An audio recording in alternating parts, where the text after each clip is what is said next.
Punjabi radio USA ਸੁਣ ਰਹੇ ਸਾਰੇ ਹੀ ਮਾਣਯੋਗ ਅਤੇ ਸਤਿਕਾਰਤ ਸਰੋਤਿਆਂ ਨੂੰ ਪੰਜਾਬੀ ਰੇਡੀਓ USA ਦੀ ਟੀਮ ਅਤੇ ਮੇਰੇ ਰਾਜਕਨਵੀਰ ਸਿੰਘ ਵੱਲੋਂ ਆਪ ਜੀ ਨੂੰ ਬਹੁਤ ਪਿਆਰ ਸਤਿਕਾਰ ਸਹਿਤ ਦੋਨੋਂ ਜੋੜ ਕੇ ਨਿੱਘੀ ਜਿਹੀ ਸਤਿ ਸ੍ਰੀ ਅਕਾਲ ਸਭ ਨੂੰ ਜੀ ਆਇਆਂ ਨੂੰ ਆਖਦੇ ਹਾਂ। ਸੋ ਪ੍ਰੋਗਰਾਮ ਦੇ ਵਿੱਚ ਆਪ ਸਭ ਦਾ ਸਵਾਗਤ ਹੈ। ਪ੍ਰੋਗਰਾਮ ਖਬਰ 'ਤੇ ਨਜ਼ਰ ਲੈ ਕੇ ਹਾਜ਼ਰ ਹੋ ਚੁੱਕੇ ਹਾਂ। ਅੱਜ 3 ਜੁਲਾਈ ਦਿਨ ਸੋਮਵਾਰ 'ਤੇ ਆਪਣੇ ਨਾਲ ਜੁੜ ਚੁੱਕੇ ਨੇ ਮਿੰਟੂ ਗੁਰੂਸਰੀਆ ਜੀ ਮਲੋਟ ਸਟੂਡੀਓਜ਼ ਤੋਂ। ਮਿੰਟੂ ਜੀ ਨਿੱਘੀ ਜੀ ਆਇਆਂ ਨੂੰ ਪਿਆਰ ਭਰੀ ਸਤਿ ਸ੍ਰੀ ਅਕਾਲ ਜੀ। ਸ਼ੁਕਰੀਆ ਜੀ ਰਾਜਕਰਨਵੀਰ ਜੀ, ਸਾਰਿਆਂ ਨੂੰ ਸਤਿ ਸ਼੍ਰੀ ਅਕਾਲ। ਸਾਡੇ ਅੱਜ ਦੇ ਪ੍ਰੋਗਰਾਮ ਖਬਰ 'ਤੇ ਨਜ਼ਰ ਉਸ ਨੂੰ ਸਪਾਂਸਰ ਕਰਦੇ ਨੇ ਖਾਲਸਾ ਇੰਸ਼ੋਰੈਂਸ ਏਜੰਸੀ ਵਾਲੇ, ਜਿਨ੍ਹਾਂ ਦੇ ਕੋਲੋਂ ਤੁਸੀਂ ਹਰ ਇੱਕ ਤਰੀਕੇ ਦੀ ਇੰਸ਼ੋਰੈਂਸ ਕਰਵਾ ਸਕਦੇ ਹੋ।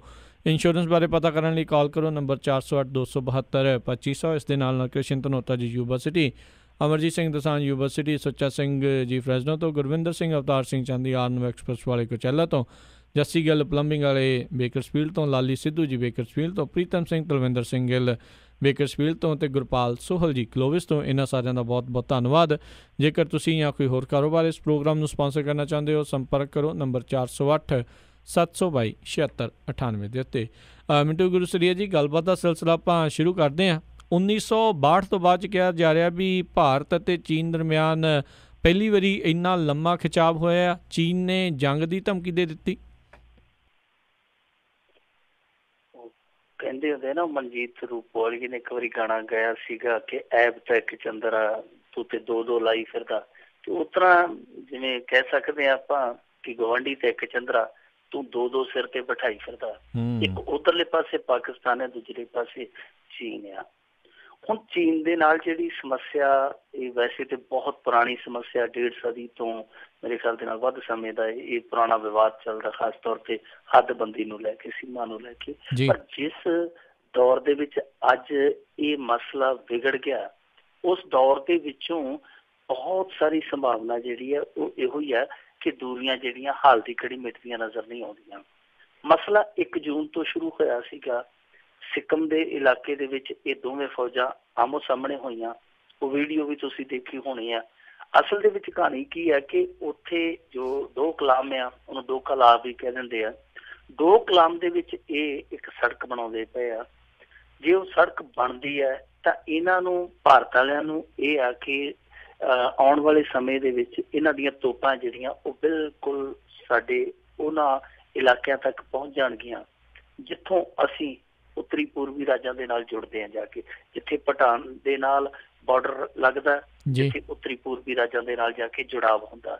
ਸੋ ਇਹ ਭਾਰਤ ਦੀ ਇੱਕ ਚਿੰਤਾ ਸੀਗੀ ਕਿ ਜੇ ਇਹ ਸੜਕ ਬਣਦੀ ਹੈ ਤੇ ਇਸ ਸੜਕ ਦੇ ਬਣਦੇ ਨਾਲ ਇਹ ਬਿਲਕੁਲ ਸਾਡੀ ਧੌਣ ਤੇ ਆ ਚੜਨਗੇ। ਜਾ ਕੇ ਰੋਕਿਆ। ਉਸ ਤੋਂ ਬਾਅਦ ਉਹਨਾਂ ਨੇ ਇੱਕ ਵਾਰੀ ਤੇ ਕੰਮ ਜਿਹੜਾ ਰੋਕ ਦਿੱਤਾ, ਕਿਉਂਕਿ ਜਿਹੜੀ ਲੇਬਰ ਲੱਗੀ ਸੀਗੀ ਇਹਨਾਂ ਨੇ ਰੋਕ ਦਿੱਤੀ ਜ਼ਬਰਦਸਤੀ। ਜਾ ਕੇ ਉਹਨਾਂ ਨੇ ਕੀ ਕੀਤਾ ਕਿ 6 ਤਰੀਕ ਨੂੰ ਆ ਕੇ ਇਹਨਾਂ ਦੇ 2 ਬੰਕਰ ਜਿਹੜੇ ਆ ਬੁਲਡੋਜ਼ਰਾਂ ਨਾਲ ਢਾਹ ਦਿੱਤੇ ਸਨ। ਉੱਥੇ ਜੱਫੇ ਵੀ ਹੋਏ। ਉਸ ਤੋਂ ਬਾਅਦ ਅੱਜ ਤੱਕ ਇਹ ਉੱਥੇ ਆਮੋ ਸਾਹਮਣੇ ਆ। ਹਾਲਾਂਕਿ ਬੰਦੂਕਾਂ ਦੀਆਂ ਨਾਲੀਆਂ ਧਰਤੀ ਵੱਲ ਨੇ, ਪਰ ਕੋਈ ਪਤਾ ਨਹੀਂ ਲੱਗਦਾ ਕਿਹੜੇ ਵੇਲੇ ਇਹ ਇੱਕ ਦੂਜੇ ਦੇ ਵੱਲ ਵੀ ਹੋ ਜਾਣ। ਕਿਉਂਕਿ ਭੂਟਾਨ ਹੈ ਜਿਹੜਾ, ਭੂਟਾਨ ਦੇ ਉੱਤੇ ਦੇਖੋ ਇਸ ਸਮੇਂ ਇੱਕ ਸੰਧੀ ਹੈ। ਸੰਧੀ ਦੇ ਮੁਤਾਬਕ ਭੂਟਾਨ ਸਿੱਧੇ ਰੂਪ ਦੇ ਵਿੱਚ ਚੀਨ ਦੇ ਨਾਲ ਗੱਲਬਾਤ ਨਹੀਂ ਕਰ ਸਕਦਾ। ਉਹਦਾ ਜਿਹੜਾ ਹਿਫਾਜ਼ਤੀ ਜ਼ਿੰਮੇਵਾਰੀ ਵਾਲਾ ਮਸਲਾ ਹੈ ਉਹ ਸਾਰਾ ਭਾਰਤ ਦੇ ਜ਼ਿੰਮੇ ਹੈ। ਗੱਲਬਾਤ ਜੇ ਕਰਨੀ ਹੈ ਭਾਰਤ ਨੇ ਕਰਨੀ ਹੈ। ਉਹ ਅਸਲ ਦੇ ਵਿੱਚ ਰਕਬਾ ਜਿਹੜਾ ਵਿਵਾਦਤ ਰਕਬਾ ਜਿੱਥੇ ਉਹ ਸੜਕ ਬਣਾਉਂਦੇ ਆ, ਭੂਟਾਨ ਕਲੇਮ ਕਰਦਾ ਕਿ ਰਕਬਾ ਸਾਡਾ, ਚੀਨ ਵਾਲੇ ਕਹਿੰਦੇ ਕਿ ਸਾਡਾ। ਉਹਨਾਂ ਨੇ ਇੱਕ ਨਕਸ਼ਾ ਵੀ ਜਾਰੀ ਕਰ ਦਿੱਤਾ। ਪਰ ਭਾਰਤ ਹੈ ਜਿਹੜਾ ਉਹ ਕਿਸੇ ਵੀ ਸੂਰਤ ਦੇ ਵਿੱਚ ਜਿਹੜਾ ਭੂਟਾਨ ਵਾਲਾ ਦਾਅਵਾ ਹੈ ਉਹਨੂੰ ਕਮਜ਼ੋਰ ਨਹੀਂ ਪੈਣ ਦੇਣਾ ਚਾਹੁੰਦਾ, ਕਿਉਂਕਿ ਜੇ ਉਹ ਸੜਕ ਬਣਦੀ ਹੈ ਸਭ ਤੋਂ ਜ਼ਿਆਦਾ ਖਤਰਾ ਜਿਹੜਾ ਭਾਰਤ ਨੂੰ ਹੁੰਦਾ। ਇੱਥੋਂ ਹੀ ਇਹ ਕਹਾਣੀ ਵਿਗੜੀ ਹੈ। ਕਹਾਣੀ ਇੱਥੇ ਆ ਗਈ ਹੈ ਕਿ ਹੁਣ ਅਰੁਣ ਜੇਤਲੀ ਨੇ ਬਿਆਨ ਦਿੱਤਾ ਸੀਗਾ। ਉਹ ਕਹਿੰਦਾ ਕਿ 1962 ਵਾਲਾ ਭਾਰਤ ਨਾ ਸਾਨੂੰ ਸਮਝ ਲਿਓ। ਤੇ ਉਹ ਕਹਿੰਦੇ ਕਿ 1962 ਵਾਲਾ ਫਿਰ ਚੀਨ ਵੀ ਨਹੀਂ ਰਿਹਾ, ਅਸੀਂ ਵੀ ਗਾਂਹ ਆ ਗਏ ਹਾਂ ਜੇ ਤੁਸੀਂ ਥੋੜੇ ਬਹੁਤ ਗਾਂਹ ਆ ਗਏ ਹੋ। ਫਿਰ ਚਲਦੇ ਅੱਜ ਉਹਨਾਂ ਦੇ ਵਿਦੇਸ਼ ਮੰਤਰਾਲੇ ਨੇ ਇੱਕ ਹੋਰ ਬਿਆਨ ਜਾਰੀ ਕਰ ਦਿੱਤਾ। ਉਹ ਕਹਿੰਦੇ ਕਿ ਅਸੀਂ ਆਪਣੀ ਜਿਹੜੀ ਸਾਡੀ ਪ੍ਰਭੂ ਸੱਤਾ ਉਹਦੇ ਪ੍ਰਤੀ ਅਸੀਂ ਪੂਰੀ ਤਰ੍ਹਾਂ ਵਚਨਬੱਧ ਹਾਂ ਤੇ ਜੇ ਇਸ ਪ੍ਰਭੂ ਸੱਤਾ ਤੇ ਆ ਜਾਈ ਤੇ ਫਿਰ ਅਸੀਂ ਜੰਗ ਲਈ ਤਿਆਰ ਆ। ਉਹਨਾਂ ਦਾ ਸਿੱਧੇ ਰੂਪ ਦੇ ਵਿੱਚ ਇਸ ਤਰ੍ਹਾਂ ਦਾ ਬਿਆਨ ਆ ਜਾਣਾ ਉਹਨਾਂ ਦੇ ਤਰਜਮਾਨ ਵੱਲੋਂ, ਉਹ ਬਹੁਤ ਕਹਿ ਸਕਦੇ ਕਿ ਗਾਂ ਦੇ ਸੰਕੇਤ ਦਿੰਦਾ। ਸੋ ਇਸ ਸੂਰਤ ਦੇ ਵਿੱਚ ਇਹਨਾਂ ਨੇ ਬਹੁਤ ਸਾਰੀ ਫੌਜ ਹੋਰ ਵੀ ਸਿੱਕਮ ਦੇ ਵਿੱਚ ਕੂਚ ਕਰਾ ਦਿੱਤੀ ਹੈ। ਮੈਨੂੰ ਲੱਗਦਾ ਅੱਜ ਪਹੁੰਚ ਗਏ ਹੋਣੇ ਹੋਰ ਵੀ ਸੈਨਿਕ ਇਹਨਾਂ ਦੇ। ਉੱਥੇ ਬਹੁਤ ਸਾਰੀ ਕਸ਼ੀਦਗੀ ਫੈਲ ਗਈ ਹੈ, ਖਾਸ ਤੌਰ ਤੇ ਸਿੱਕਮ ਦੇ ਵਿੱਚ, ਕਿਉਂਕਿ ਮੇਰੇ ਖਿਆਲ ਦੇ ਨਾਲ 3400 ਕਿਲੋਮੀਟਰ ਲੰਮੀ ਹੈ ਇਹਨਾਂ ਦੀ ਜਿਹੜੀ ਹੱਦ ਚੀਨ ਦੇ ਨਾਲ ਲੱਗਦੀ ਹੈ, ਜੀ ਉਹਦੇ ਚ 220 ਕਿਲੋਮੀਟਰ ਸਿੱਕਮ ਦੀ ਹੈ। ਸੋ ਉਹ ਸਾਰੀ ਹੱਦ ਤੇ ਹੁਣ ਇਸ ਵੇਲੇ ਇੱਕ ਵਾਰੀ ਟੈਂਸ ਹੈ, ਪੂਰਾ ਖਿਚਾਅ ਆ। ਉਸ ਖਿਚਾਅ ਦੇ ਵਿੱਚੋਂ ਰਾਜ ਕਰਨਵੀਰ ਦੀ ਸੰਭਾਵਨਾ ਲੜਾਈ ਦੀ ਤੇ ਬਹੁਤੀ ਹੈ ਨਹੀਂ ਕਿ ਲੜਾਈ ਲੱਗ ਜਾਏਗੀ ਏਡੀ ਛੇਤੀ, ਪਰ ਸੰਭਾਵਨਾ ਇਸ ਗੱਲ ਦੀ ਵੀ ਹੈ ਨਹੀਂ ਕਿ ਇਹ ਏਡੀ ਛੇਤੀ ਰਫੜ ਹੈ ਜਿਹੜਾ ਮੁੱਕ ਜਾਊਗਾ। ਸੋ ਚੀਨ ਵੀ ਪਿੱਛੇ ਹਟਣ ਨੂੰ ਤਿਆਰ ਨਹੀਂ, ਭਾਰਤ ਵੀ ਪਿੱਛੇ ਹਟਣ ਨੂੰ ਤਿਆਰ ਨਹੀਂ। ਮਸਲੇ ਕਈ ਵਿਗੜਦੇ ਪਏ। ਤੁਹਾਨੂੰ ਪਤਾ ਕਿ ਇੱਕ ਪਾਸੇ ਪਾਕਿਸਤਾਨ ਦੇ ਨਾਲ ਵੀ ਉਹਨਾਂ ਦੀ ਯਾਰੀ ਆ, ਇਹ ਚੀਨ ਨਾਲ ਯਾਰਾਨੇ ਪਾਈ, ਭਾਰਤ ਵਾਲੇ ਜਿਹੜੇ ਉਹ ਅਮਰੀਕਾ ਦੇ ਨਾਲ ਯਾਰਾਨੇ ਪਾਈ ਫਿਰਦੇ ਆ। ਸੋ ਕਈ ਮੁਹਾਜ਼ਾਂ ਤੇ ਜਾ ਕੇ ਇਹ ਰਲਗੱਟ ਜਿਹਾ ਹੋ ਗਿਆ ਮਸਲਾ। ਸੋ ਚੀਨ ਦੀ ਉਹ ਜਿਵੇਂ ਕਹਿੰਦੇ ਹੁੰਦੇ ਨਾ ਕਿ ਯਾਰ ਦੀ ਯਾਰੀ ਵੇਖੀ ਦੀ ਹੈ, ਯਾਰ ਦੇ ਐਬ ਨਹੀਂ ਵੇਖੀ ਦੇ। ਉਹ ਪਾਕਿਸਤਾਨ ਦੇ ਐਬ ਨਹੀਂ ਵਹਿੰਦੇ, ਉਹਨਾਂ ਨੂੰ ਪਾਕਿਸਤਾਨ ਦੇ ਵਿੱਚ ਆਪਣੀ ਇਨਵੈਸਟਮੈਂਟ ਦਿੰਦੀ ਹੈ, ਤਾਂ ਉਹ ਥੋੜਾ ਬਹੁਤ ਪਾਕਿਸਤਾਨ ਵਾਲੇ ਪਾਸੋਂ ਵੀ ਹੱਥ ਹੌਲਾ ਰੱਖਦੇ ਆ। ਤੇ ਇੱਧਰੋਂ ਅਮਰੀਕਾ ਦੀਆਂ ਜਿਹੜੀਆਂ ਨਜ਼ਦੀਕੀਆਂ ਭਾਰਤ ਦੇ ਨਾਲ ਬਣਦੀਆਂ, ਉਹਦੇ ਤੋਂ ਵੀ ਥੋੜਾ ਜਿਹਾ ਤਪੇ ਸਤੇ ਪਿਆ। ਸੋ ਇਹਨਾਂ ਹਾਲਾਤਾਂ ਦੇ ਵਿੱਚ ਅਸੀਂ ਦੇਖ ਸਕਦੇ ਹਾਂ ਕਿ ਭਾਰਤ ਤੇ ਚੀਨ ਹੈ ਜਿਹੜੇ ਉਹ ਬਿਲਕੁਲ 1962 ਵਾਲਾ ਦੌਰ ਸੀਗਾ ਜਿਹੜਾ ਜਿੱਥੋਂ ਕੰਮ ਸਾਰਾ ਸ਼ੁਰੂ ਹੋਇਆ, ਉਹ ਤਕਰੀਬਨ ਉਸੇ ਦੌਰ ਦੇ ਵਿੱਚ ਹੀ ਹੈ ਕਿ ਪਹਿਲਾਂ ਸਾਂਝ ਬੜੀ ਸੀ। ਨਰਿੰਦਰ ਮੋਦੀ ਸਾਹਿਬ ਜਦੋਂ ਬਣੇ ਉਦੋਂ ਸ਼ਿਨਪਿੰਗ ਦੇ ਨਾਲ ਕਾਫੀ ਮੁਲਾਕਾਤਾਂ ਹੋਈਆਂ, ਆਪਣੇ ਪਿੰਡ ਲੈ ਗਿਆ ਸੀ ਮੋਦੀ ਸਾਹਿਬ। ਜਦੋਂ ਇਹ ਉੱਥੇ ਗਿਆ ਉਹ ਆਪਣਾ ਪਿੰਡ ਵਿਖਾਉਣ ਲੈ ਕੇ ਚਲੇ ਗਿਆ ਸੀਗਾ। ਯਾਨੀ ਪਹਿਲਾਂ ਬਹੁਤ ਨਜ਼ਦੀਕੀਆਂ ਸੀ, ਪਰ ਹੁਣ ਉਹ ਨਜ਼ਦੀਕੀਆਂ ਜਿਹੜੀਆਂ ਬਹੁਤ ਵੱਡੀਆਂ ਦੂਰੀਆਂ 'ਚ ਤਬਦੀਲ ਹੋ ਚੁੱਕੀਆਂ। ਪਰ ਫਿਰ ਵੀ ਕਾਮਨਾ ਕਰਦੇ ਹਾਂ ਕਿ ਆਉਣ ਵਾਲੇ ਦਿਨਾਂ 'ਚ ਡਾਇਲੋਗ ਹੋਵੇ ਤੇ ਇਹਨਾਂ ਦੋਨਾਂ ਦੇਸ਼ਾਂ ਦਾ ਜਿਹੜਾ ਇਹ ਡੈਡਲੋਕ ਟੁੱਟ ਜਾਵੇ। ਪਰ ਹਾਲ ਦੀ ਘੜੀ ਉੱਥੇ ਫੌਜਾਂ ਆਮੋ ਸਾਹਮਣੇ ਸਿੱਕਮ ਦੇ ਬਾਰਡਰ ਤੇ। ਜੀ ਜੀ ਅਗਲੀ ਆਪਾਂ ਮਿੰਟੂ ਗਰੋਸਰੀ ਜੀ ਗੱਲ ਕਰਦੇ ਹਾਂ ਦਲਿਤ ਆਗੂਆਂ ਨਾਲ ਧੱਕੇ ਦੀ ਇੰਤਹਾ। ਪ੍ਰੈਸ ਕਾਨਫਰੰਸ ਵਿੱਚੋਂ ਆਗੂ ਨੂੰ ਪੁਲਿਸ ਲੈ ਗਈ ਚੱਕ ਕੇ। ਦੇਖੋ ਇਹ ਯੂਪੀ ਦੀ ਘਟਨਾ, ਯੂਪੀ ਦੇ ਵਿੱਚ ਯੋਗੀ ਰਾਜ ਆ, ਯੋਗੀ ਰਾਜ ਦਾ ਨਿੱਤ ਨਵਾਂ ਕੋਈ ਰੰਗ ਹੈ ਜਿਹੜਾ ਲੋਕਾਂ ਨੂੰ ਵੇਖਣ ਨੂੰ ਮਿਲਦਾ। ਕਦੇ ਬਜਰੰਗ ਦਲ ਵਾਲੇ ਉੱਥੇ ਚੰਦ ਚਾੜ ਦਿੰਦੇ, ਕਦੇ ਇਹਨਾਂ ਦੇ ਯੁਵਾ ਵਾਹਨੀ ਮੋਰਚਾ ਵਾਲੇ ਆ ਜਿਹੜੇ ਉਹ ਕੁਛ ਨਾ ਕੁਛ ਕਰ ਦਿੰਦੇ ਆ। ਪਰ ਜੋ ਅੱਜ ਹੋਇਆ ਇਹ ਤੇ ਕਹਿ ਸਕਦੇ ਹਾਂ ਕਿ ਇੰਤਹਾਈ ਸੀਗੀ, ਕਿਉਂਕਿ ਯੋਗੀ ਦਾ ਤੁਹਾਨੂੰ ਪਤਾ ਹੀ ਆ ਜਿਸ ਤਰ੍ਹਾਂ ਦਾ ਉਹਦਾ ਕੰਮ ਕਰਨ ਦਾ ਢੰਗ ਹੈ, ਜਿਸ ਤਰ੍ਹਾਂ ਦਾ ਏਜੰਡਾ, ਜਿਸ ਤਰੀਕੇ ਦਾ ਉਹਦਾ ਪਿਛੋਕੜ ਹੈ, ਜਿਸ ਤਰੀਕੇ ਦਾ ਉਹਦਾ ਸੰਘ ਆ, ਉਹਦੇ 'ਚ ਦਲਿਤਾਂ ਦੀ ਸਿਰਫ ਤੇ ਸਿਰਫ ਵੋਟ ਵਾਲੀ ਰਾਜਨੀਤੀ ਹੈ। ਹੋਰ ਬਹੁਤਾ ਦਲਿਤਾਂ ਦਾ ਉੱਥੇ ਮਾਣ ਸਨਮਾਨ ਨਹੀਂ ਦਿੱਤਾ ਜਾਂਦਾ, ਨਹੀਂ ਕੀਤਾ ਜਾਂਦਾ। ਇਹ ਦਲਿਤਾਂ ਦੇ ਪ੍ਰਤੀ ਇੱਕ ਮੁੱਦਾ ਉਦੋਂ ਵੀ ਉੱਠਿਆ ਸੀਗਾ ਜਦੋਂ ਇਹਨਾਂ ਦੀ ਸੋਚ ਇਹ ਸਾਹਮਣੇ ਆਈ ਕਿ ਯੋਗੀ ਸਾਹਿਬ ਨੇ ਇੱਕ ਸਮਾਗਮ ਦੇ ਵਿੱਚ ਉੱਥੇ ਸ਼ਿਰਕਤ ਕਰਨੀ ਸੀ। ਇਹਨਾਂ ਨੇ ਉੱਥੇ ਲਾਗਲੀਆਂ ਬਸਤੀਆਂ ਦੇ ਵਿੱਚ ਸਾਬਣ ਤੇ ਸ਼ੈਂਪੂ ਭੇਜਦਾ ਸੀ ਕਿ ਭਾਈ ਜਦੋਂ ਤੁਸੀਂ ਆਵੋ ਤੇ ਤੁਹਾਡੇ ਕੋਲ ਸੁਗੰਧ ਆਉਣੀ ਚਾਹੀਦੀ ਹੈ, ਐਵੇਂ ਮੁੜ ਕੇ ਦਾ ਮੁਸ਼ਕ ਨਾ ਮਾਰਿਓ, ਯੋਗੀ ਸਾਹਿਬ ਆ ਰਹੇ ਆ। ਉਦੋਂ ਦਲਿਤਾਂ ਤੇ ਕਾਫੀ ਜ਼ਿਆਦਾ ਇਸ ਗੱਲ ਦਾ ਅਸਰ ਹੋਇਆ ਸੀ ਕਿ ਇਹ ਸਾਨੂੰ ਨਹਾਉਣ ਧੋਣ ਦਾ ਵੱਲ ਸਿਖਾ ਰਹੇ ਆ ਜਾਂ ਸਾਨੂੰ ਸਾਡੀ ਔਕਾਤ ਦਿਖਾ ਰਹੇ ਆ। ਉਦੋਂ ਤੋਂ ਕਾਫੀ ਦਲਿਤ ਹੈ ਜਿਹੜੇ ਯੂਪੀ ਦੇ ਉਹ ਇਹਦੇ ਨਾਲ ਗੁੱਸਾਏ ਸੀਗੇ ਕਿ ਯੋਗੀ ਨੇ ਇਹ ਜੋ ਕੀਤਾ ਗਲਤ ਕੀਤਾ। ਉਸ ਮੁੱਦੇ ਨੂੰ ਉਦੋਂ ਤੇ ਚੁੱਕਿਆ ਨਹੀਂ। ਹੁਣ ਪਤਾ ਨਹੀਂ ਕਿ ਇਹਦੇ 'ਚ ਕੋਈ ਰਾਜਸੀ ਐਂਗਲ ਵੀ ਹੋ ਸਕਦਾ, ਪਤਾ ਨਹੀਂ, ਕਿਉਂਕਿ ਦਲਿਤਾਂ ਦੇ ਵਿੱਚ ਵੀ ਤੇ ਰਾਜਨੀਤੀ ਹੈਗੀ ਹੈ ਨਾ। ਅੱਜ ਇਹਨਾਂ ਨੇ ਪ੍ਰੈਸ ਕਾਨਫਰੰਸ ਰੱਖੀ ਸੀ ਉੱਥੇ ਜੋ ਪ੍ਰੈਸ ਕਲੱਬ ਹੈ ਲਖਨਊ ਦੇ ਵਿੱਚ। ਪਹਿਲਾਂ ਤੇ ਗੁਜਰਾਤ ਦੇ ਵਿੱਚ ਇੱਕ ਵਫਦ ਆ ਰਿਹਾ ਸੀ ਔਰ ਕਮਾਲ ਦੀ ਗੱਲ ਹੈ ਕਿ ਉਹ 1.25 ਕੁਆਂਟਲ ਦੀ ਇੱਕ ਸਾਬਣ ਦੀ ਗਾਚੀ ਲੈ ਕੇ ਆਉਂਦੇ ਪਏ ਸਨ। ਉਹ ਕਹਿੰਦੇ ਕਿ ਅਸੀਂ ਦੇ ਕੇ ਆਵਾਂਗੇ ਕਿ ਤੂੰ ਇਸ ਸਾਬਣ ਦੇ ਨਾਲ ਨਹਾ ਯੋਗੀ ਤਾਂ ਕਿ ਤੇਰੀ ਥੋੜੀ ਜਿਹੀ ਦਿਮਾਗ ਦੀ ਖੁਸ਼ਕੀ ਦੂਰ ਹੋਵੇ। ਉਹ 1.25 ਕੁਆਂਟਲ ਵਾਲੀ ਗਾਚੀ ਲੈ ਕੇ ਆਉਂਦੇ ਪਏ ਸੀ। ਉਹਨਾਂ ਨੂੰ ਪਿੱਛੇ ਝਾਂਸੀ ਰੋਕ ਲਿਆ ਗਿਆ ਔਰ ਜਿਹੜਾ ਉਹ ਵਫਦ ਸੀ ਗੁਜਰਾਤ ਦੇ ਵਿੱਚ ਆਉਂਦਾ ਪਿਆ ਦਲਿਤਾਂ ਦਾ, ਉਹ ਉਹਨਾਂ ਨੂੰ ਉੱਥੇ ਰੋਕ ਕੇ ਤੇ ਨਜ਼ਰਬੰਦ ਕਰ ਲਿਆ ਇੱਕ ਰੈਸਟ ਹਾਊਸ ਦੇ ਵਿੱਚ। ਇਹ ਜਿਹੜੇ ਸੱਜਣ ਸਨ ਪ੍ਰੈਸ ਕਾਨਫਰੰਸ ਕਰਦੇ ਪਏ 30-35 ਜਾਣੇ, ਪਹਿਲਾਂ ਤੇ ਪ੍ਰੈਸ ਕਾਨਫਰੰਸ ਚੱਲਦੀ ਦੇ ਵਿੱਚ ਹੀ ਕਹਿ ਦਿੱਤਾ ਗਿਆ ਜੀ ਕਿ ਤੁਹਾਡੀ ਬੁਕਿੰਗ ਕੈਂਸਲ ਹੋ ਗਈ ਹੈ। ਪ੍ਰੈਸ ਕਲੱਬ ਜਿਹੜੇ ਵੱਡੇ ਪ੍ਰੈਸ ਕਲੱਬ ਆ ਉਹਨਾਂ ਦੇ ਵਿੱਚ ਬੁਕਿੰਗ ਹੁੰਦੀ ਹੈ ਪ੍ਰੈਸ ਕਾਨਫਰੰਸ ਲਈ ਬਕਾਇਦਾ। ਪਹਿਲਾਂ ਇਹ ਕਿਹਾ ਗਿਆ ਕਿ ਤੁਹਾਡੀ ਬੁਕਿੰਗ ਕੈਂਸਲ ਕਰ ਦਿੱਤੀ ਗਈ। ਹੁਣ ਦੇਖੋ ਚੱਲਦੀ ਪ੍ਰੈਸ ਕਾਨਫਰੰਸ 'ਚ ਕਿਸੇ ਨੂੰ ਕਹਿ ਦੇਣਾ ਕਿ ਤੇਰੀ ਬੁਕਿੰਗ ਕੈਂਸਲ ਹੋ ਗਈ ਆ ਤੇ ਉੱਥੇ ਪ੍ਰੈਸ ਕਲੱਬ ਤੇ ਵੀ ਬੜੇ ਸਵਾਲ ਖੜੇ ਹੁੰਦੇ ਆ ਕਿ ਪ੍ਰੈਸ ਕਲੱਬ ਪੱਤਰਕਾਰ ਚਲਾਉਂਦੇ ਆ ਜਾਂ ਪੱਤਰਕਾਰਾਂ ਦੇ ਉੱਤੇ ਬੈਠੇ ਪੱਤਰਕਾਰਾਂ ਦੇ ਕੋਈ ਰਹਿਬਰ ਜਿਹੜੇ ਆ ਉਹ ਚਲਾਉਂਦੇ ਆ। ਉਹ ਚੱਲਦੀ ਪ੍ਰੈਸ ਕਾਨਫਰੰਸ ਰੋਕੀ ਗਈ। ਉਸ ਤੋਂ ਬਾਅਦ ਉਹ ਜਿਹੜੇ ਸੱਜਣ ਸਨ, ਔਰ ਸੱਜਣ ਕੋਈ ਇਸ ਤਰ੍ਹਾਂ ਨਹੀਂ ਸੀਗੇ ਕਿ ਕੋਈ ਉੱਥੇ ਪਿੰਡ ਦੇ ਲੋਕ ਆ ਕੇ ਪ੍ਰੈਸ ਕਾਨਫਰੰਸ ਕਰਦੇ ਪਏ ਸੀਗੇ। ਇਹਨਾਂ ਦੇ ਵਿੱਚ ਇੱਕ ਸਾਬਕਾ DGP ਸੀਗਾ IPS अधिकारी सी सबका, और एक प्रोफैसर सी बहुत तगड़ा, यानी बहुत नामचीन ये हस्तियां सीगियां ਜਿਹੜੀਆਂ ਉੱਥੇ ਪ੍ਰੈਸ ਕਾਨਫਰੰਸ ਕਰਦੀਆਂ ਪਈਆਂ ਸੀ, ਹਾਲਾਂਕਿ ਦਲਿਤ ਆਗੂ ਸਨ। ਸੋ ਇਹਨਾਂ ਨੇ ਜਦੋਂ ਫਿਰ ਦੇਖਿਆ ਕਿ ਮਾਹੌਲ ਖਰਾਬ ਹੋ ਗਿਆ, ਇਹਨਾਂ ਨੇ ਕਿਹਾ ਠੀਕ ਆ, ਅਸੀਂ ਆਪਣੀ ਪ੍ਰੈਸ ਕਾਨਫਰੰਸ ਰੋਕ ਦਿੰਦੇ ਹਾਂ। ਇਹ ਉੱਥੇ ਕੋਈ ਚਾਹ ਪਾਣੀ ਛਕਣ ਲੱਗ ਪਏ, ਜਲਪਾਨ ਕਰਨ ਲੱਗ ਪਏ। ਇੰਨੇ ਨੂੰ ਪੁਲਿਸ ਆ ਧਮਕੀ, ਕਹਿੰਦੇ ਜੀ ਅਸੀਂ ਤੁਹਾਨੂੰ ਡਿਟੇਨ ਕਰਨਾ ਹੈ। ਉਹ ਕਹਿੰਦੇ ਕਿ ਕਾਹਤੋਂ, ਕਾਰਨ ਤੇ ਦੱਸੋ। ਕਹਿੰਦੇ ਜੀ 144 ਧਾਰਾ ਲੱਗੀ ਆ, ਤੁਸੀਂ ਇੰਨੇ ਬੰਦੇ ਇਕੱਠੇ ਹੋ ਕੇ ਬੈਠੇ ਹੋ। ਉਹ ਕਹਿੰਦੇ ਕਮਾਲ ਦੀ ਗੱਲ ਆ। ਇਹਨਾਂ ਨੂੰ ਫੜ ਲਿਆ, ਉਸ ਤੋਂ ਬਾਅਦ ਪੁਲਿਸ ਲਾਈਨ ਦੇ ਵਿੱਚ ਲੈ ਗਏ। ਰਾਜਕਰਨਵੀਰ ਜੀ ਸ਼ਾਮ ਤੱਕ ਨਜ਼ਰਬੰਦ ਰੱਖਿਆ, ਬਜ਼ੁਰਗ ਆਦਮੀ, ਔਰ ਇਹਨਾਂ ਨੂੰ ਫੜਨ ਵਾਸਤੇ ਉੱਥੇ ਪੁਲਿਸ ਦਾ ਬੜਾ ਵੱਡਾ ਅਮਲਾ ਫੈਲਾ ਭੇਜਿਆ ਗਿਆ। ਇਹਨਾਂ ਨੂੰ ਤੇ ਤਾੜੀ ਰੱਖਿਆ ਗਿਆ, ਸ਼ਾਮੀ ਛੱਡਿਆ। ਫਿਰ ਸ਼ਾਮੀ ਇਹ ਮੀਡੀਆ ਦੇ ਮੁਖਾਤਬ ਹੋਏ, ਇਹਨਾਂ ਨੇ ਸਾਰੀ ਸਮੱਸਿਆ ਦੱਸੀ। ਹਾਲਾਂਕਿ ਗੋਦੀ ਮੀਡੀਆ ਜਿਹੜਾ, ਜਾਂ ਕਹਿ ਲਈਏ ਕਿ ਮੋਦੀ ਮੀਡੀਆ, ਉਹ ਤੇ ਚੁੱਪ ਕਰ ਗਿਆ, ਉਹ ਤੇ ਕੋਈ ਬੋਲਿਆ ਨਹੀਂ। ਪਰ ਇੱਕਾ ਦੁੱਕਾ ਚੈਨਲਾਂ ਨੇ ਇਹਨਾਂ ਦੀ ਬਾਈਟ ਚਲਾਈ, ਇਹਨਾਂ ਦੀ ਕਹਾਣੀ ਚਲਾਈ ਕਿ ਇਹਨਾਂ ਦੇ ਨਾਲ ਅਸਲ ਦੇ ਵਿੱਚ ਹੋਇਆ ਕੀ ਆ।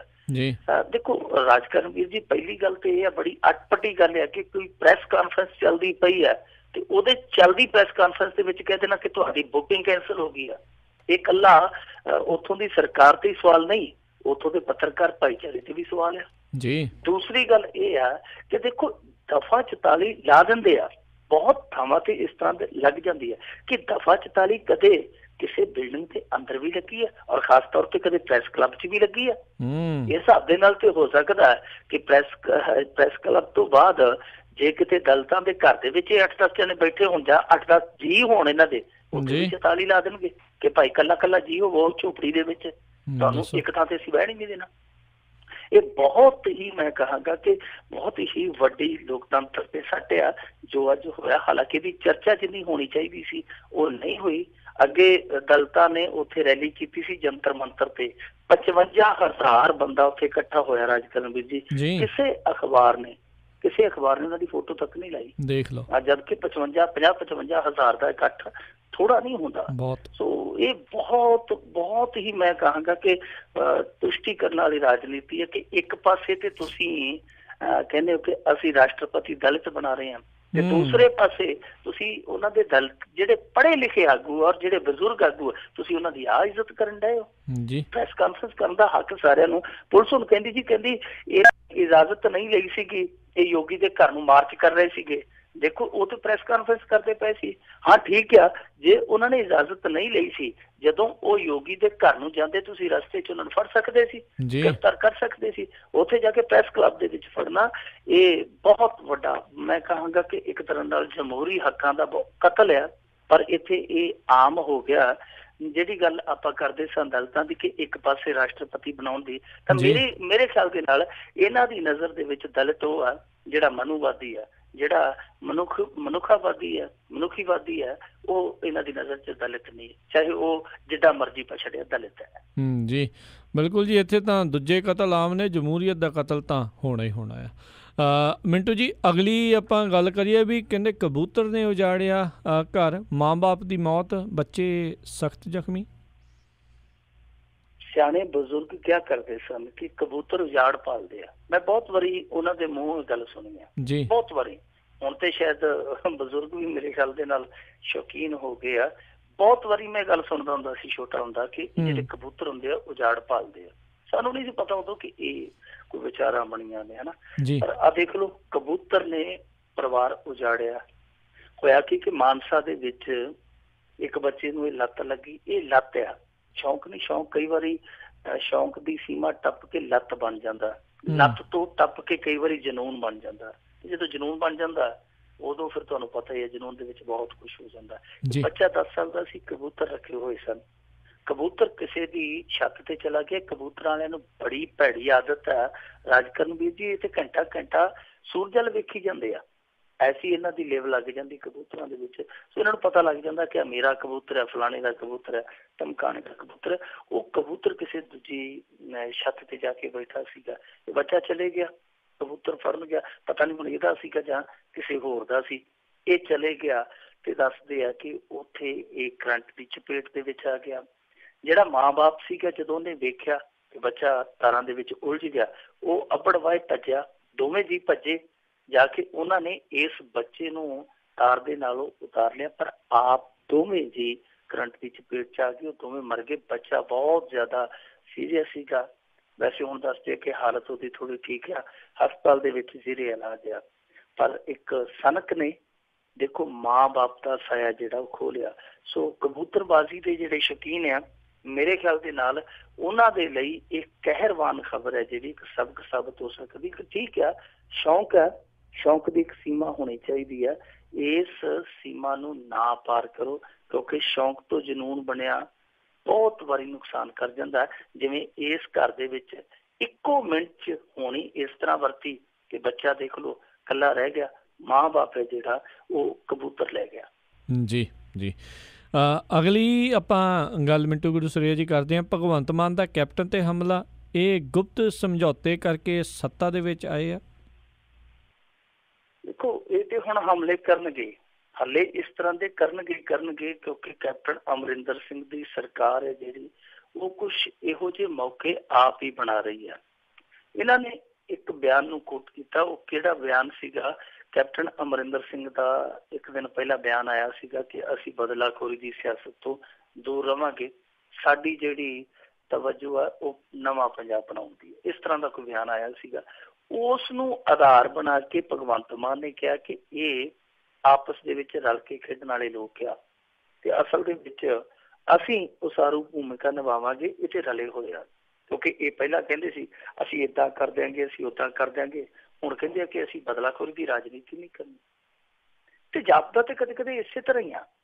ਹੁਣ ਦੇਖੋ ਇੱਕ ਬੰਦਾ ਕਹਿੰਦਾ ਕਿ ਕੇਵਲ ਮਾਫੀਆ ਲੁੱਟ ਕੇ ਖਾ ਗਿਆ ਕਾਰੋਬਾਰ ਨੂੰ ਜੀ, ਤੇ ਜਿਹੜੇ ਕੈਪਟਨ ਸਾਹਿਬ ਆ ਉਹ ਦੂਜੇ ਦਿਨ ਬਿਆਨ ਦਿੰਦੇ ਆ ਕਿ ਕਿਸੇ ਵੀ ਕੇਬਲ ਨੈਟਵਰਕ ਤੇ ਆਂਚ ਨਹੀਂ ਆਏਗੀ, ਕੋਈ ਕਾਰਵਾਈ ਨਹੀਂ ਹੋਏਗੀ, ਪਰ ਅਸੀਂ ਨਵੀਂ ਨੀਤੀ ਲਿਆਵਾਂਗੇ। ਟਰਾਂਸਪੋਰਟ ਮਹਿਕਮੇ ਦਾ ਵੀ ਇਹੋ ਹਾਲ ਆ, ਚੈਕਿੰਗ ਹੁੰਦੀ ਆ ਤੇ ਜਿਨ੍ਹਾਂ ਨੂੰ ਇਹ ਭੰਡਦੇ ਹੁੰਦੇ ਸਨ ਕਿ ਇਹਨਾਂ ਨੇ ਰੋਡਵੇਜ਼ ਨੁਕਰੇ ਲਾਤੀ, PRTC ਚਿੱਥਤੀ, ਪੈਪਸੂ ਖਾ ਲਈ, ਨਿਗਲ ਲਿਆ ਸਾਰਾ ਕੁਝ। ਤੇ ਜਦੋਂ ਉਹਨਾਂ ਦੀਆਂ ਬੱਸਾਂ ਤੱਕ ਪਹੁੰਚਦੀ ਸੀ ਟੀਮ ਤੇ ਪਿੱਛੋਂ ਟੈਲੀਫੋਨ ਕਰ ਦਿੰਦੇ ਸਨ, ਰੁਕ ਜਾਓ, ਥੰਮ ਜਾਓ, ਆ ਜਾਓ। ਸੋ ਅੱਗੇ ਚੱਲ ਕੇ ਫਿਰ ਉਹ ਅਸੈਂਬਲੀ ਦੇ ਵਿੱਚ ਜੋ ਹੋਇਆ ਡਰਾਮਾ, ਉਹ ਕਾਲੀ ਖੱਪ ਪਾਉਣ ਡਏ ਸਨ ਤੇ ਉਹਨਾਂ ਨੂੰ ਕਹਿੰਦੇ ਕਿ ਚੁੱਪ ਕਰ ਜਾਓ, ਨਹੀਂ ਤਾਂ ਕੱਢੀਏ ਫਾਈਲ ਦੇ ਵਿੱਚ ਕਾਗਜ਼ ਦੇ ਵਿੱਚ ਤੁਹਾਡੇ ਨਾਂ ਆ ਤੇ ਨਾਵਾਂ ਦੇ ਵਿੱਚ ਉਹ ਕਿੱਸਾ ਕਿ ਕਿਹਨੇ ਕਿਹਨੇ ਰੇਤ ਖਾਧੀ ਆ। ਉਹ ਚੁੱਪ ਕਰਕੇ ਸੁਸਰੀ ਹੋ ਗਏ ਤੇ ਇਹਨਾਂ ਨੇ ਚੁੱਪ ਕਰਕੇ ਉਹ ਵਲੇਟ ਕੇ ਕਾਗਜ਼ ਜੇਬ ਦੇ ਵਿੱਚ ਪਾ ਲਿਆ। ਲੋਕੀ ਤੇ ਉਦੋਂ ਵੀ ਸਵਾਲ ਚੁੱਕਦੇ ਪਏ ਸਨ ਕਿ ਕੀ ਤੁਸੀਂ ਇਹ ਜਿਹੜੇ ਨਾਂ ਆ ਇਹ ਦਬਕਾ ਮਾਰ ਲਈ ਰੱਖੇ ਆ, ਇਹ ਲੋਕਾਂ ਨੂੰ ਜਾਣਨ ਦਾ ਹੱਕ ਨਹੀਂ ਹੈ। ਫਿਰ ਇੰਦਰਜੀਤ ਵਾਲਾ ਮਸਲਾ ਲੈ ਲਓ, ਇਹਦੇ ਵੀ ਸਵਾਲ ਬਹੁਤ ਉੱਠਦੇ ਪਏ ਆ ਕਿ ਇੰਦਰਜੀਤ ਨੇ ਇੱਕ ਲੰਮਾ ਚੌੜਾ ਚੱਕਰਵਿਊਹ ਰਚ ਦਿੱਤਾ, ਉਹਦੇ 'ਚ ਬਹੁਤ ਸਾਰੇ ਨਾਂ ਗਿਣਾ ਦਿੱਤੇ ਉਹਨੇ, ਮੁੜ ਕੇ ਚੇਤੀਆਂ ਲੱਗ ਗਈਆਂ ਸਾਰਿਆਂ ਦੇ ਮੂੰਹ ਤੇ। ਇਸ ਤਰ੍ਹਾਂ ਦੇ ਬਹੁਤ ਸਾਰੇ ਮੌਕੇ ਆਪ ਕੈਪਟਨ ਸਰਕਾਰ ਬਣਾਉਂਦੀ ਹੈ ਜਿਹੜੇ ਅੱਗੇ ਸਵਾਲ ਬਣ ਗਏ ਤੇ ਸਵਾਲ ਹੈ ਜਿਹੜੇ ਉਹ ਫਿਰ ਭਗਵੰਤ ਮਾਨ ਹੋਰਾਂ ਨੇ ਚੁੱਕ ਲਿਆ, ਕੈਸ਼ ਕਰ ਲਿਆ। ਉਹ ਕਾਹਦੇ ਲਈ ਬੈਠੇ ਆ? ਉੱਥੇ ਮੁੱਦੇ ਕੈਸ਼ ਕਰਨ ਲਈ ਬੈਠੇ ਆ ਨਾ। ਸੋ ਜਦੋਂ ਤੁਸੀਂ ਇਹੋ ਜਿਹਾ ਕੰਮ ਕਰਦੇ ਪਏ, ਇਹੋ ਜਿਹੀ ਰਣਨੀਤੀ ਤੇ ਚੱਲਦੇ ਪਏ ਹੋ ਕਿ ਤੁਹਾਡਾ ਇੱਕ ਮੰਤਰੀ ਹੈ ਜਿਹੜਾ ਉਹ ਕਹਿੰਦਾ ਜੀ ਕਿ ਫਲਾਣੇ ਮਾਫੀਏ ਨੇ ਇੰਨਾ ਘੋਟਾਲਾ ਕੀਤਾ, ਤੁਸੀਂ ਉੱਠ ਕੇ ਕਹਿੰਦੇ ਕਿ ਨਹੀਂ ਅਸੀਂ ਉਹਨਾਂ ਨੂੰ ਹੱਥ ਹੀ ਨਹੀਂ ਪਾਉਣਾ, ਹਾਂ ਅਸੀਂ ਨਵੀਂ ਨੀਤੀ ਲਿਆਵਾਂਗੇ। ਫਿਰ ਉੱਥੇ ਸਵਾਲ ਨੀਤੀ ਦਾ ਨਹੀਂ, ਉੱਥੇ ਸਵਾਲ ਤੁਹਾਡੀ ਨੀਤ ਦਾ ਆ ਜਾਂਦਾ। ਸੋ ਇਹ ਹੁਣ ਦੇਖੋ ਰਲੇ ਜਾਂ ਨਹੀਂ ਰਲੇ, ਪਰ ਉਦੋਂ ਵੀ ਰੌਲਾ ਪੈ ਗਿਆ ਸੀਗਾ ਜਦੋਂ ਇਲੈਕਸ਼ਨ ਤੋਂ ਪਹਿਲਾਂ, ਐਨ ਪਹਿਲਾਂ ਕੈਪਟਨ ਅਮਰਿੰਦਰ ਸਿੰਘ ਨੂੰ ਕਲੀਨ ਚਿੱਟ ਦੇਣ ਤੁਰ ਪਏ ਸਨ ਤੇ ਨਾਲ ਹੀ ਬਰਾਬਰ ਜਥੇਦਾਰ ਤੋਤਾ ਸਿੰਘ ਨੂੰ ਮਿਲ ਗਈ ਸੀ। ਨਾ ਉਹਨਾਂ ਨੇ ਰੌਲਾ ਪਾਇਆ ਨਾ ਉਹਨਾਂ ਨੇ ਰੌਲਾ ਪਾਇਆ। ਉਦੋਂ ਵੀ ਇਹ ਸਵਾਲ ਬਹੁਤ ਉੱਠਿਆ ਸੀਗਾ ਔਰ ਕੈਪਟਨ ਅਮਰਿੰਦਰ ਸਿੰਘ ਤੋਂ ਵੀ ਪੁੱਛਿਆ ਜਾਂਦਾ ਸੀ, ਵਾਰ-ਵਾਰ ਪੁੱਛਿਆ ਜਾਂਦਾ ਸੀ, ਪ੍ਰਕਾਸ਼ ਸਿੰਘ ਬਾਦਲ ਤੋਂ ਵੀ ਪੁੱਛਿਆ ਜਾਂਦਾ ਸੀਗਾ। ਹੁਣ ਇਹੋ ਹੀ ਸਵਾਲ ਹੈ ਜਿਹੜਾ ਉਹ ਭਗਵੰਤ ਮਾਨ ਹੋਰੀ ਨਵੇਂ ਰੂਪ ਦੇ ਵਿੱਚ ਚੁੱਕਦੇ ਪਏ ਆ ਕਿ ਦੇਖੋ ਜੀ ਅਸੀਂ ਤੁਹਾਨੂੰ ਪਹਿਲਾਂ ਹੀ ਕਹਿੰਦੇ ਸੀ ਇਹ ਰਲੇ ਪਏ ਕਿ ਦੇਖੋ ਉਦੋਂ ਜੁਮਲੇਬਾਜ਼ੀ ਕਰਦੇ ਸੀ ਤੇ ਜੁਮਲੇਬਾਜ਼ੀ ਕੀਤੀ ਵੀ ਖੂਬ ਇਹਨਾਂ ਨੇ। ਲੰਬੀ ਦੇ ਵਿੱਚ ਖੜ ਕੇ ਕੈਪਟਨ ਅਮਰਿੰਦਰ ਸਿੰਘ ਕਹਿ ਕੇ ਗਿਆ ਜਥੇਦਾਰ ਦਿਆਲ ਸਿੰਘ ਕੋਲਿਆਲੀ ਨੂੰ ਮੈਂ 5 ਘੰਟਿਆਂ ਦੇ ਅੰਦਰ ਕਲਰੋਂ ਫੜ ਕੇ ਧੂ ਕੇ ਹਵਾਲਾ ਚ ਪਾਉਂ ਜਿੱਦਣ ਸੱਤਾ ਚ ਆ ਗਿਆ।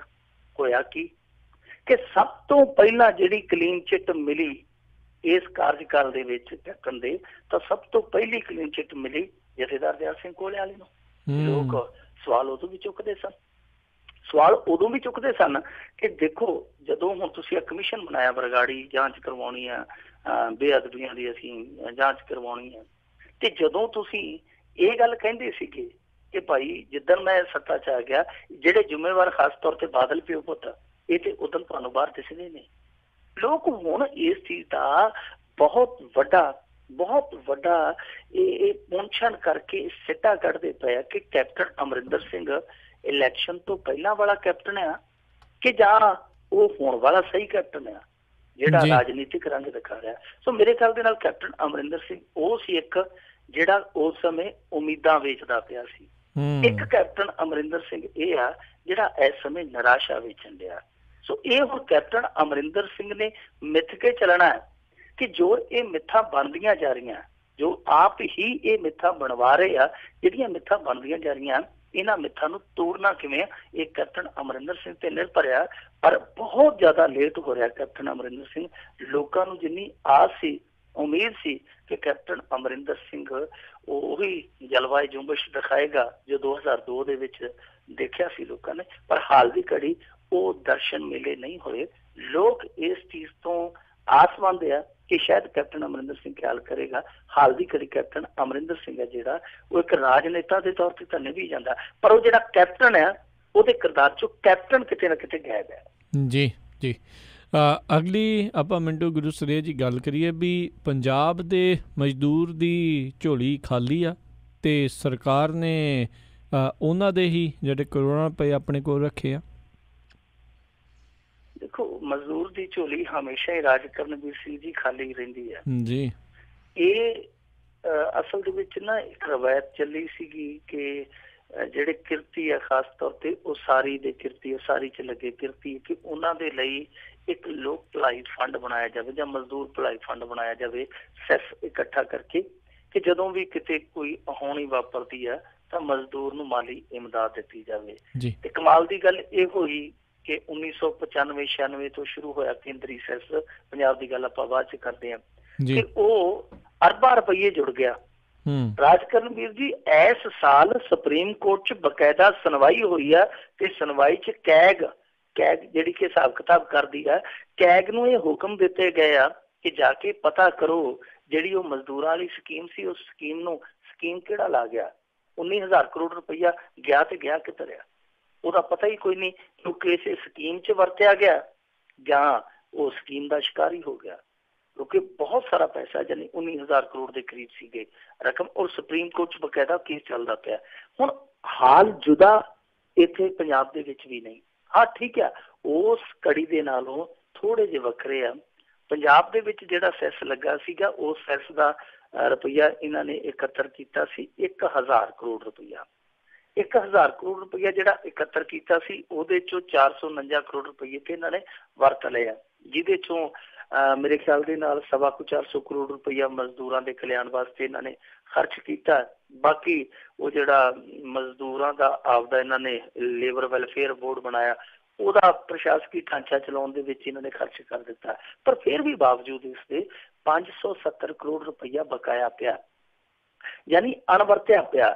ਹੁਣ ਅਣਵਰਤਿਆ ਉਹ ਪਿਆ ਜਾਂ ਉਹ ਵਰਤਿਆ ਗਿਆ ਪਰ ਅਣਵਰਤਿਆ ਡਿਕਲੇਅਰ ਆ, ਉਹਦੇ 'ਚ ਕੋਈ ਹਾਲੇ ਕੋਈ ਸਮਝ ਨਹੀਂ ਆ ਰਹੀ। ਪਰ ਜਿਹੜਾ 570 ਕਰੋੜ ਰੁਪਈਆ ਪਿਆ ਉਹ ਵਰਤਿਆ ਕਦੋਂ ਜਾਣਾ, ਇਹ ਸਭ ਤੋਂ ਵੱਡਾ ਸਵਾਲ ਆ। ਕਿਉਂਕਿ ਅਸੀਂ ਰੋਜ਼ ਖਬਰਾਂ ਸੁਣਦੇ ਹਾਂ, ਰੋਜ਼ ਹੀ ਖਬਰਾਂ ਸੁਣਦੇ ਆ ਰਾਜ ਕਰਨਵੀਰ ਜੀ ਕਿ ਇੱਥੇ ਮਜ਼ਦੂਰ ਹੈ ਜਿਹੜਾ ਵਿਚਾਰਾ ਉਹ ਘਟਨਾ ਦਾ ਸ਼ਿਕਾਰ ਹੋ ਗਿਆ।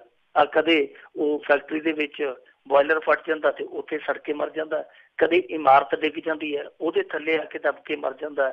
ਉਹਦੇ ਘਰ ਦੇ ਕਲੇਮ ਕਰਦੇ ਆ ਵਿਚਾਰੇ, ਕਿਸੇ ਨੂੰ 50,000 ਮਿਲ ਜਾਂਦਾ ਜਾਂ ਨਹੀਂ, ਕਿਸੇ ਦਾ ਕੋਈ ਮਾਲਕ ਹੈ ਜਿਹੜਾ ਕੋਈ ਹਮਦਰਦਾਨਾ ਤੌਰ ਤੇ ਕੋਈ ਲੱਖ ਕੋਈ 50,000 ਦੇ ਦਿੰਦਾ, ਪਤਾ ਨਹੀਂ। ਪਰ ਬਹੁਤੇ ਮਜ਼ਦੂਰ ਹੈ ਜਿਹੜੇ ਉਹਨਾਂ ਦੇ ਪਰਿਵਾਰ, ਕਿਉਂਕਿ ਉਹਨਾਂ ਤੇ ਹੀ ਨਿਰਭਰ ਹੁੰਦੇ, ਜਿਹੜੇ ਕਮਾਊ ਹੁੰਦੇ ਆ ਉਹ ਚਲੇ ਜਾਂਦੇ, ਉਸ ਤੋਂ ਬਾਅਦ ਉਹ ਠੋਕਰਾਂ ਜੋਗੇ ਰਹਿ ਜਾਂਦੇ ਆ। ਸੋ ਜਿਹੜੇ ਕੰਮ ਲਈ ਪੈਸਾ ਲੱਗਣਾ ਚਾਹੀਦਾ ਸੀ ਉਹਦੇ ਲਈ ਕਦੇ ਲੱਗਿਆ ਨਹੀਂ ਵੇਖਿਆ, ਕਦੇ ਇਸ ਭਲਾਈ ਫੰਡ ਦੇ ਵਿੱਚੋਂ ਫੌਰੀ ਤੌਰ ਤੇ ਇਮਦਾਦ ਆਉਂਦੀ ਨਹੀਂ ਵੇਖੀ। ਸੋ ਮੇਰੇ ਕਹਿਣ ਦਾ ਮਤਲਬ ਹੈ ਕਿ 570 ਕਰੋੜ ਜਿਹੜਾ ਉਹ ਤੇ ਦੁੱਧ ਤੇ ਦਿੰਦਾ ਨਹੀਂ ਗਾ, ਇਹ ਮਜ਼ਦੂਰਾਂ ਦਾ ਪੈਸਾ ਮਜ਼ਦੂਰਾਂ ਦੇ ਕੋਲ ਆਉਣਾ ਚਾਹੀਦਾ। ਜਦੋਂ ਵੀ ਕੋਈ ਇਸ ਤਰ੍ਹਾਂ ਦੀ ਘਟਨਾ ਵਾਪਰਦੀ ਹੈ ਮਜ਼ਦੂਰ ਨੂੰ ਫੌਰੀ ਤੌਰ ਤੇ ਮਾਲੀ ਇਮਦਾਦ ਇਸ ਫੰਡ ਦੇ ਵਿੱਚੋਂ ਦੇਣੀ ਚਾਹੀਦੀ ਹੈ। ਜੀ ਮਿੰਟੂ ਜੀ, ਤੇ ਮਿੰਟੂ ਗੁਰਸਰੇ ਜੀ ਆਪਾਂ ਅਗਲੀ ਗੱਲ ਕਰੀਏ ਵੀ ਪੰਜਾਬ ਦੇ ਜੇਲ੍ਹਾਂ ਦੇ ਸੂਰਤ ਹਾਲ ਸੁਣੀਏ ਤੇ ਦੇਖੀਏ। ਇੱਕ ਜੇਲ੍ਹ 'ਚੋਂ 26 ਮੋਬਾਈਲ ਮਿਲੇ। ਦੇਖੋ 26 ਦਾ ਤੇ ਖਾਸ ਰਿਸ਼ਤਾ ਹੈ ਨਾ ਪੰਜਾਬੀਆਂ ਦਾ 26 ਦੇ ਨਾਲ 26 ਬਣ ਗਏ ਜਿਹੜੇ ਇਹ 26 ਮੋਬਾਈਲ ਆ ਇਹ ਇੱਕ ਜੇਲ੍ਹ ਦੇ ਵਿੱਚੋਂ ਬਰਾਮਦ ਹੋਇਆ, ਅੰਮ੍ਰਿਤਸਰ ਜੇਲ੍ਹ ਦੇ ਵਿੱਚੋਂ। ਜੇ ਇਹਨਾਂ ਦੇ ਵਿੱਚ ਆਪਾਂ ਲੁਧਿਆਣੇ 'ਚ ਹੋਈ ਬਰਾਮਦਗੀ ਜੋੜ ਦਈਏ ਜਿਹੜੀ ਪਿਛਲੇ ਹਫ਼ਤੇ ਹੋਈ ਸੀ 23 ਸਨ ਤੇ ਕੁੱਲ 49 ਯਾਨੀ 50 ਤੋਂ ਇੱਕ ਘੱਟ ਰਹਿ ਜਾਂਦੇ, ਨਹੀਂ ਤਾਂ ਇਹਨਾਂ ਨੇ 52 ਜੇਲ੍ਹਾਂ 'ਚ ਮਾਰ ਦੇਣੀ ਸੀ। ਹੁਣ ਰਾਜ ਕਰਨਵੀਰ ਜੀ ਇੱਕ ਚੀਜ਼ ਹੋਰ ਬੜੀ ਵੇਖਣ ਵਾਲੀ ਆ, ਮੈਂ ਇਸ ਚੀਜ਼ ਨੂੰ ਬੜਾ ਨੇੜਿਓਂ ਵੇਖਿਆ, ਇਹ ਜਿੰਨੀ ਰਿਕਵਰੀ ਹੁੰਦੀ ਆ ਨਾ ਇਹ ਤੋਂ ਕਈ ਗੁਣਾ ਜ਼ਿਆਦਾ ਮਾਲ ਕੋਈ ਵੀ, ਚਾਹੇ ਉਹ ਨਸ਼ਾ ਹੈ ਚਾਹੇ ਇਸ ਤਰ੍ਹਾਂ ਜੇਲ੍ਹਾਂ ਦੇ ਵਿੱਚ ਤਲਾਸ਼ੀ ਲਈ ਜਾਂਦੀ ਹੈ, ਉਹਦੇ ਤੋਂ ਬਹੁਤ ਸਾਰਾ ਜਿਹੜਾ ਸਮਾਨ ਹੈ ਉਹ ਪਾਸੇ ਰਹਿ ਜਾਂਦਾ। ਮਸਲਨ ਕੈਦੀ ਸਾਂਭ ਲੈਂਦੇ ਆ, ਜਾਂ ਬਹੁਤ ਸਾਰਾ ਸਮਾਨ ਇਹੋ ਜਿਹੇ ਟਿਕਾਣਿਆਂ ਤੇ ਪਿਆ ਹੁੰਦਾ ਜਿੱਥੇ ਇਹਨਾਂ ਦੀ ਨਿਗਾਹ ਨਹੀਂ ਵੱਜਦੀ। ਇਹ ਤਾਂ ਉਹ ਹੈ ਜਿਹੜੇ ਫੜੇ ਗਏ, ਜਿਹੜੇ ਲੁਕ ਗਏ, ਜਿਹੜੇ ਸੁੱਟ ਦਿੱਤੇ ਗਏ ਜਾਂ ਜਿਹੜੇ ਨਜ਼ਰ ਨਹੀਂ ਆਏ, ਉਹ ਤੁਸੀਂ ਗਿਣੋ ਕਿੰਨੇ ਹੋਣਗੇ ਦੋ ਜੇਲ੍ਹਾਂ 'ਚ। 49 ਤੇ ਮੈਂ ਤੁਹਾਨੂੰ ਗਿਣ ਕੇ ਦੱਸਦੇ, ਜਿਹੜੇ ਰਹਿ ਗਏ ਆ ਉਹ ਆਪ ਅੰਦਾਜ਼ਾ ਲਾ ਲਓ ਵੀ ਕਿੰਨੇ ਹੋਣਗੇ, ਇਹ ਤੋਂ ਕਈ ਗੁਣਾ ਜ਼ਿਆਦਾ ਹੋਣਗੇ। ਸੋ ਇਹਦਾ ਮਤਲਬ ਹੈ ਕਿ ਜੇਲ੍ਹਾਂ ਦੇ ਵਿੱਚ ਇਹ ਮੋਬਾਈਲ ਹੈ ਜਿਹੜੇ ਉਹ ਆਮ ਵਰਤੇ ਜਾਂਦੇ ਆ। ਔਰ ਕਦੋਂ ਵਰਤੇ ਜਾਂਦੇ ਆ?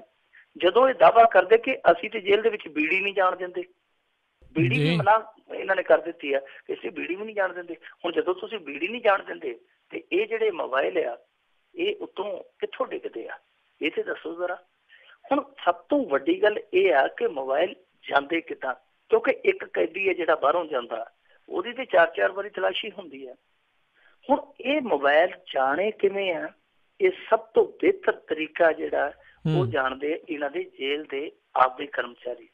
ਜਾਣੇ ਕਿੱਦਾਂ?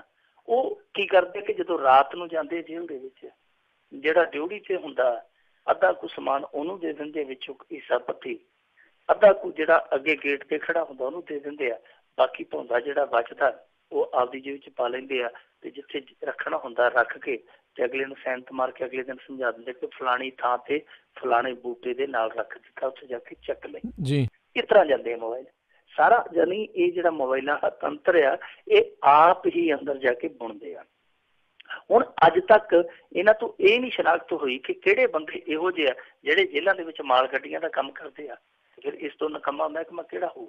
ਦੂਜੀ ਗੱਲ ਆ, ਇਹਨਾਂ ਨੇ ਜੈਮਰ ਲਾਏ ਆ ਬਹੁਤ ਸਾਰੀਆਂ ਜੇਲ੍ਹਾਂ ਦੇ ਵਿੱਚ, ਔਰ ਖਾਸ ਤੌਰ ਤੇ ਇਹਨਾਂ ਵੱਡੀਆਂ ਜੇਲ੍ਹਾਂ ਦੇ ਵਿੱਚ।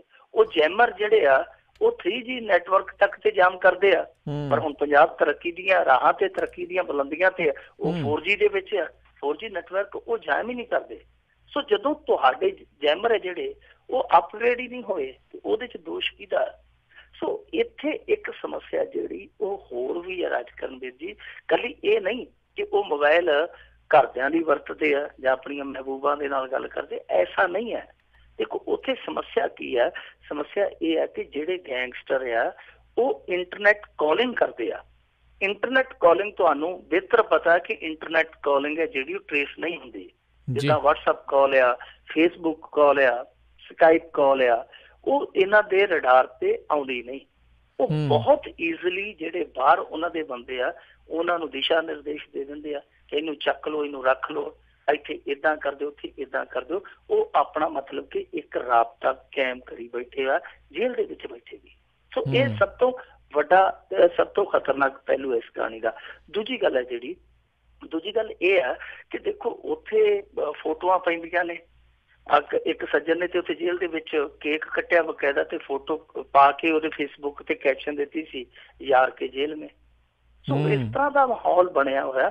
ਇਹਦੇ ਵਿੱਚ ਕੀ ਹੈ ਕਿ ਜਦੋਂ ਇੱਕ ਬੰਦਾ ਇਸ ਤਰ੍ਹਾਂ ਕਰਦਾ, ਖੁੱਲੇ ਰੂਪ ਦੇ ਵਿੱਚ ਫੋਨ ਵਰਤਦਾ, ਤਾਂ ਉਹ ਬੈਰਕ ਦੇ ਵਿੱਚ ਜਿਹੜੇ ਮੌਜੂਦ ਹੁੰਦੇ ਦੂਜੇ ਕੈਦੀ, ਉਹ ਕਹਿੰਦੇ ਸਾਨੂੰ ਕੀ ਡਰ ਆ, ਜੇ ਇਹ ਪੈਸੇ ਦੇ ਕੇ ਵਰਤਦਾ ਤੇ ਜੇ ਕੱਲ ਨੂੰ ਕੋਈ ਸਾਨੂੰ ਫੜਨ ਆਇਆ ਤੇ ਅਸੀਂ ਕਹਾਂਗੇ ਪਹਿਲਾਂ ਇਹਦਾ ਫੜੋ, ਇਹਦਾ ਕਿਉਂ ਨਹੀਂ ਫੜਦੇ। ਤਾਂ ਇਸ ਕਹਾਣੀ ਦਾ ਦੂਸਰਾ ਪਹਿਲੂ ਇਹ ਵੀ ਆ ਕਿ ਜਦੋਂ ਇੱਕ ਵਰਤਦਾ ਫਿਰ ਉੱਥੇ ਦੂਜੇ ਵੀ ਵਰਤਦੇ। ਕਈ ਵਾਰੀ ਤੇ ਬੈਰਕ ਸਾਰੀ ਹੈ ਜਿਹੜੀ ਉਹ ਆਪੋ ਆਪਣੇ ਕੰਨਾਂ ਨਾਲ ਲਾ ਕੇ ਰਾਤ ਨੂੰ ਬੈਠੀ ਹੁੰਦੀ ਹੈ, ਕਿਉਂਕਿ ਉੱਥੇ ਪੁਲਿਸ ਨੂੰ ਦੱਸਣ ਵਾਲਾ ਤਾਂ ਕੋਈ ਰਹਿੰਦਾ ਹੀ ਨਹੀਂ, ਉਹ ਸਾਰੇ ਖਾਣੇ ਹੋ ਜਾਂਦੇ ਇੱਕ ਦੂਜੇ ਦੇ।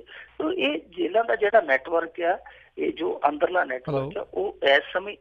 ਹੈਲੋ, ਹਾਂਜੀ ਰਾਜ ਕਰਨਵੀਰ ਜੀ। ਜੀ ਮਿੰਟੂ ਜੀ ਕੰਟੀਨਿਊ ਕਰੋ ਗੱਲ ਜੀ। ਜੀ ਮੈਂ ਇਹ ਕਹਿ ਰਿਹਾ ਸੀਗਾ ਰਾਜ ਕਰਨਵੀਰ ਜੀ, ਐਸੇ ਮਾਹੌਲ ਦੇ ਵਿੱਚ ਜੇਲ੍ਹਾਂ ਦਾ ਜਿਹੜਾ ਇਹ ਨੈਟਵਰਕ ਹੈ ਬਹੁਤ ਗੁੰਝਲਦਾਰ ਆ। ਪੁਲਿਸ ਕਰਮਚਾਰੀ ਇਹਨਾਂ ਤੋਂ ਡਰਦੇ ਆ, ਥੋੜੇ ਜਿਹੇ ਲਾਲਚ ਵੀ ਕਰਦੇ ਆ। ਇਹਦੇ ਲਈ ਤੇ ਬਕਾਇਦਾ ਹੁਣ ਇਹਨਾਂ ਨੂੰ ਥੋੜੀ ਸਖਤਾਈ ਕਰਨੀ ਪਊ ਥੋੜੀ ਟੈਕਨੋਲੋਜੀ ਹੈ, ਜਿਹੜੀ ਟੈਕਨੋਲੋਜੀ ਜਿਹਨੂੰ ਆਪਾਂ ਕਹਿੰਦੇ ਆ, ਜੀ ਉਹ ਡਿਵੈਲਪ ਕਰਨੀ ਪਊ, ਅਪਗ੍ਰੇਡ ਕਰਨੀ ਪਊ, ਫਿਰ ਇਹ ਮਸਲਾ ਹੱਲ ਹੋਏਗਾ। ਨਹੀਂ ਤੇ ਇਸ ਤਰ੍ਹਾਂ ਦੇ ਮਾਹੌਲ ਦੇ ਵਿੱਚ ਸਭ ਕੁਝ ਹੋਈ ਜਾਣਾ। ਅੰਦਰੋਂ ਧਮਕੀਆਂ ਵੀ ਆਈ ਜਾਣੀਆਂ, ਅੰਦਰੋਂ ਤਸਵੀਰਾਂ ਵੀ ਆਈ ਜਾਣੀਆਂ, ਅੰਦਰੋਂ ਬਣ ਕੇ ਤੇ ਦਿਸ਼ਾ ਨਿਰਦੇਸ਼ ਵੀ ਆਈ ਜਾਣੇ, ਸਭ ਕੁਛ ਆਈ ਜਾਣੇ, ਤੇ ਇਸ ਤਰ੍ਹਾਂ ਦੀਆਂ ਖਬਰਾਂ ਵੀ ਆਈ ਜਾਣੀਆਂ ਕਿ ਇੰਨੇ ਫੜੇ ਗਏ, ਇੰਨੇ ਉਹ ਹੋ ਗਏ। ਇਹ ਵੀ ਦੱਸਿਆ ਕਰੋ ਕਿ ਜਿਹੜੇ ਮੋਬਾਈਲ ਫੜੇ ਜਾਂਦੇ ਆ ਆਖਰ ਜਾਂਦੇ ਕਿੱਥੇ ਆ, ਉਹਨਾਂ ਦਾ ਵੀ ਰੌਲਾ ਪਿਆ ਫਿਰਦਾ। ਤੇ ਬਹੁਤ ਸਾਰੇ ਜਿਹੜੇ ਮੋਬਾਈਲ ਆ ਉਹ ਬਾਅਦ ਦੇ ਵਿੱਚ ਇੱਧਰੋਂ ਉੱਧਰੋਂ ਜਾ ਕੇ ਤੇ ਮੁੜ ਕੇ ਇਹਨਾਂ ਦੀਆਂ ਜੇਬਾਂ 'ਚ ਪੈ ਜਾਂਦੇ ਆ, ਤੇ ਫਿਰ ਪਹੁੰਚੋ ਕਿ ਉੱਥੇ ਹੀ ਚਲੇ ਜਾਂਦੇ ਆ। ਸੋ ਇਹਦਾ ਹਿਸਾਬ ਕਿਤਾਬ ਵੀ ਰੱਖਣਾ ਜ਼ਰੂਰੀ ਹੈ। ਬਿਲਕੁਲ ਬਿਲਕੁਲ ਮਿੰਟੂ ਜੀ, ਜੇ ਇਮਾਨਦਾਰੀ ਵਰਤਣ, ਜੇ ਅੰਦਰ ਹੀ ਨਾ ਜਾਣ ਤਾਂ ਪਤਾ ਨਹੀਂ ਫਿਰ ਇਹ ਟੈਕਨੋਲੋਜੀ ਇੰਨੀ ਵਰਤਣ ਦੀ ਜ਼ਰੂਰਤ ਪਵੇ ਜਾਂ ਨਾ ਪਵੇ। ਅਤੇ ਮਿੰਟੂ ਗੁਰਸਰੇ ਜੀ, ਬਹੁਤ ਬਹੁਤ ਅਸੀਂ ਤੁਹਾਡਾ ਧੰਨਵਾਦ ਕਰਦੇ ਹਾਂ, ਤੁਸੀਂ ਸਾਡੇ ਨਾਲ ਜੁੜੇ, ਇਹਨਾਂ ਖਬਰਾਂ ਬਾਰੇ ਸਾਨੂੰ ਵਿਸਥਾਰ ਦੇ ਵਿੱਚ ਜਾਣਕਾਰੀਆਂ ਦਿੱਤੀਆਂ। ਅਗਲੀ ਵਾਰ ਤੱਕ ਲਈ ਬਹੁਤ ਬਹੁਤ ਧੰਨਵਾਦ, ਬੜੀ ਮਿਹਰਬਾਨੀ, ਸਤਿ ਸ਼੍ਰੀ ਅਕਾਲ। ਸਤਿ ਸ਼੍ਰੀ ਅਕਾਲ। ਅਤੇ ਸਰੋਤਿਓ, ਇੱਥੇ ਹੀ ਸਾਡਾ ਅੱਜ ਦਾ ਇਹ ਪ੍ਰੋਗਰਾਮ ਖਬਰ 'ਤੇ ਨਜ਼ਰ ਉਹ ਵੀ ਹੁਣ ਸਮਾਪਤ ਹੈ। ਮਿਲਾਂਗੇ ਅਗਲੇ ਬੁਲੇਟਿਨ ਦੇ ਵਿੱਚ, ਉਦੋਂ ਤੱਕ ਲਈ ਤੁਹਾਨੂੰ ਸਾਰਿਆਂ ਨੂੰ ਬਹੁਤ ਪਿਆਰ, ਸਤਿਕਾਰ ਸਾਹਿਬ ਦੋਨੋਂ ਅੱਜ ਜੋੜ ਕੇ ਨਿੱਘੀ ਜਿਹੀ ਸਤਿ ਸ਼੍ਰੀ ਅਕਾਲ। ਜਿਹਦੇ ਵਾਸਤੇ ਰਹੋ, ਹੱਸਦੇ ਖੇਡਦੇ ਰਹੋ ਅਤੇ ਸੁਣਦੇ ਰਹੋ ਜੀ ਪੰਜਾਬੀ ਰੇਡੀਓ USA।